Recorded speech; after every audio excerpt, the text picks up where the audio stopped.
ایک بار ایک چڑیا بہت زیادہ رو رہی تھی تو اس کی دوست چڑیا دیکھتی ہے تو اسے پوچھتی ہوں، اے میرے دوست کیا ہوا، تم کیوں رو رہی ہو، تم بتاؤ مجھے، اگر کوئی پریشانی ہے تو تم مجھے بتا سکتی ہو، آخر تم اتنا رو کیوں رہی ہو، چلو تم مجھے بتا سکتے ہو، میں تمہاری دوست ہوں، مجھ سے چھپانے کی کوئی ضرورت نہیں ہے۔ تو اس کی دوست چڑیا کہتی ہے، کیا بتاؤں میری دوست، میرے گھر کی شت پوری بہ رہی ہے، رات کو اتنی برسات ہوئی پوری شت ہی ٹوٹ گئی، تو تم ہے بتاؤ میں کہاں جاتی، میں ساری رات یہی پڑی رہی تھی۔ تو اس کی دوست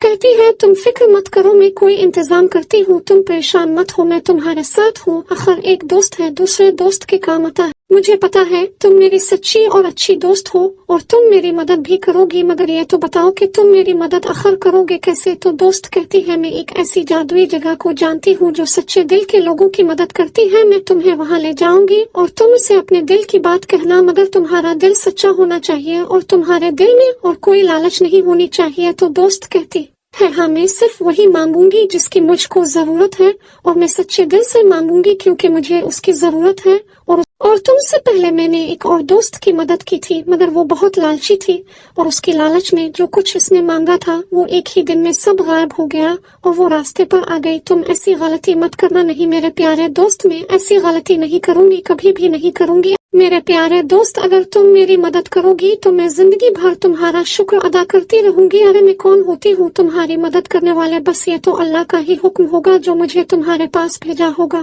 اور اس کی دوست جاتی ہے اور دوسرے دوست اسے دیکھتی ہے تو یہ پریشان کھڑی تھی، تو اس کے دوست پوچھتی ہے، کیا ہوا میری دوست، تم اتنی پریشان کیوں ہو؟ تو چڑیا نے کہا، میری شت ٹوٹ گئی۔ تو دوسری دوست نے کہا، اگر تم چاہو تمہیں تمہاری مدد کر سکتی ہوں۔ تو اس نے کہا، ارے نہیں، میری دوسری دوست گئی ہے کچھ انتظام کرنے، تم پریشان مت ہو، اللہ پہ بھروسہ اور یقین رکھو، اللہ ایک نہ ایک دن تمہاری ضرور سوئے گا اور اسے سنے گا کہ تمہاری ہر دعا قبول ہوگی اور اللہ کسی کو بھیجے گا جو تمہاری سچے دل سے مدد کرے گا۔ تم پریشان مت ہو، اگر تم روگی تو تمہارا بھروسہ اور یقین کم ہوتا جائے گا۔ چلی جاتی ہے اور پھر وہاں کوا آتا ہے جو اس چڑیا بہت ہنستا ہے اور کہتا ہے، اب تو تمہاری شب بھی گر گئی، اب تم کیا کرو گا؟ کوئی تمہارے پاس ایسا سچا دوست ہے جو تمہاری مدد کر سکے؟ میں تو نہیں کروں گا، روتی رہو تم یہاں کھڑی ہو کر گی تم۔ وہ اسے بھلا برا کہہ کے وہاں سے چلا جاتا ہے اور پھر چڑیا اپنے گھر آتی ہے اور اپنے گھر کو دیکھ کر بہت زیادہ روتی ہے اور اللہ سے کہتی ہے، اے اللہ یہ میری آزمائش ہے،